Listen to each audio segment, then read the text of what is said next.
पश्चिम भारत के एक छोटे से तटीय गांव मांडवी में, जहां नारियल के पेड़ हवा में लहराते थे और समुद्र की लहरें दिन रात गूंजती थीं, वहां रहता था एक युवक, आरव। आरव का जीवन बाकी गांव वालों से अलग था। वह मछुआरा नहीं था, ना ही किसान। उसे समुद्र से एक अनोखा लगाव था। घंटों तक वो समंदर के किनारे बैठकर उसकी गहराइयों को निहारता रहता, जैसे उसे कुछ बुला रहा हो। लोग उसे पागल कहते, लेकिन उसकी दादी अम्मा कहती थी, बेटा, समंदर जिसका बुलावा देता है, उसका कोई गहरा रिश्ता होता है उस पानी से।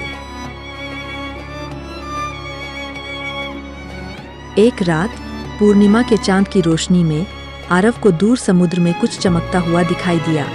वो कोई नाव नहीं थी, ना ही कोई जहाज।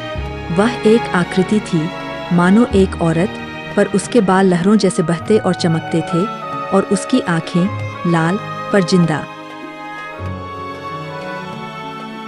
अरे, ओह क्या है, जलपरी।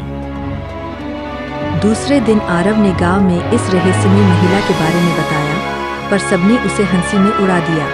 जलपरी, वो तो बस कहानियों में होती है। पर उसकी दादी चुप रही और धीरे से बोली, तूने जो देखा वो सच्चाई है आरव। ये समंदर रहस्य छुपाता है, और जलपरी भी।